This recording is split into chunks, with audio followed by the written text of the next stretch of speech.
महानगरपालिकेचे इलेक्शन चालू आहे. जसे की आम्ही बघत आहेत की प्रभाग नंबर 7 मध्ये जे तुमचं पॅनल आहे त्याबद्दल तुम्ही काय म्हणणार? आणि समजा सध्या नागरिकांची सुविधा बाबत तुम्ही काय म्हणणार? विकास कसला पाहिजे? सार्वत्रिक निवडणूक महानगरपालिकेची सुरू झालेली आहे आणि प्रभाग क्रमांक 7 मधून शहर विकास आघाडीतर्फे आम्ही 4 उमेदवार दिलेले आहेत. त्यामध्ये सुभाष रायबोले आहेत, अभिजित कदम आणि प्रियंका मनीष कांबळे आणि मेहरुन्निसा बेगम हे 4 उमेदवार आम्ही आघाडीतर्फे दिलेले आहेत. या निवडणुकीला सामोरं जात असताना विकासाचा मुद्दा घेऊन आम्ही लोकांच्या समोर जात आहोत. मागच्या 5 वर्षाच्या कार्यकाळामध्ये मीही महानगरपालिकेची नगरसेविका होते, सभापती म्हणून त्या ठिकाणी काम केलेलं आहे. आणि मागच्या 5 वर्षाच्या कार्यकाळामध्ये माझ्यासोबत सुभाष रायबोले सुद्धा नगरसेवक होते आणि आम्ही चौघांनी मिळून ह्या प्रभागामध्ये भरपूरशी विकासाची कामं केलेली आहेत. त्यामध्ये ड्रेनेज लाईनचा प्रश्न असेल, पाण्याचा असेल किंवा मग रस्त्याची कामं असतील, तर ही सगळी विकास कामे आम्ही मागच्या 5 वर्षाच्या कार्यकाळामध्ये केलेली आहेत. आणि त्याच विकास केलेल्या कामाची पावती आम्ही आता लोकांच्या समोर जाऊन मागत आहोत. आणि आम्हाला नक्कीच विश्वास आहे, लोक आमच्यावर विश्वास नक्की दाखवतील आणि आमच्या 4ही उमेदवाराला प्रचंड मताने निवडून देतील.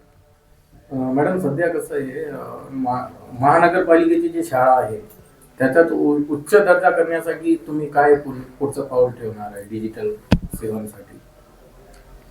आता महानगरपालिकेच्या शाळा आहेत, परिस्थिती खूप महानगरपालिकेच्या शाळांची वाईट आहे. मीही महिला बालकल्याण आणि शिक्षण सभापती होते, त्यावेळेस सुद्धा आम्ही बराचसा प्रयत्न केला, पण लोकांचा जो कल आहे तो आता प्रायव्हेट शाळेकडे जास्त झालेला आहे. लोकांच्या असं मनात बिंबलेलं आहे की ज्या शासनाच्या शाळा आहेत, जसे की महानगरपालिकेच्या असतील, जिल्हा परिषदेच्या शाळा असतील, त्यामध्ये सुविधा मिळत नाहीत. पण हा लोकांचा गैरसमज आहे. महानगरपालिकेच्या शाळांमध्ये सुद्धा खूप चांगलं शिक्षण त्या ठिकाणी दिलं जातं, पण लोकांची मानसिकताच अशी आहे की ह्या शासनाच्या ज्या शाळा आहेत त्याकडे न बघता प्रायव्हेट जे शाळा आहेत त्याच्याकडे त्यांचा जास्त कल असतो. आणि बऱ्याचशा सुविधा आम्ही तेव्हाही त्या ठिकाणी देण्याचा प्रयत्न केलेला आहे. आणि पुढे आमचे नगरसेवक निवडून आल्याच्या नंतर नक्कीच आपण हा दर्जा सुधारण्याचा प्रयत्न करू. तुम्ही नगरसेवक निवडून आल्यानंतर लोकांसाठी कधी आणि कुठे उपलब्ध असणार आणि किती वेळ उपलब्ध असणार?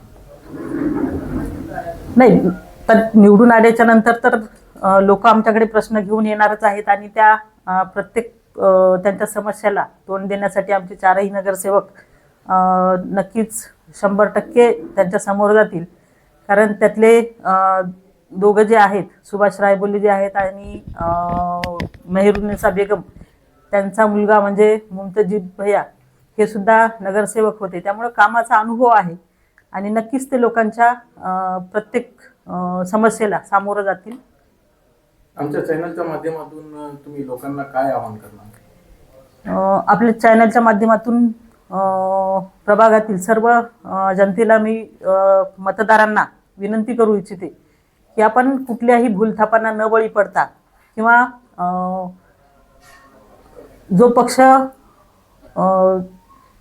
त्याचं भवितव्यच नाही अशा कुठल्याही उमेदवाराला आपण मतदान न करता किंवा त्यांच्याकडे न पाहता आपण कुठल्याही भूलथापांना बळी न पडता आमच्या शहर विकास आघाडीच्या 4ही उमेदवारांना, जे की अनुभवी आहेत, काम करण्याची त्यांच्यामध्ये शक्ती आहे, अशा 4ही उमेदवारांना आपण कंपशीया निशाणी समोरचं बटन दाबून प्रचंड मताने विजयी करावं आणि आपला विकासाचा हातभार लावावा एवढी आपल्याला विनंती करतो.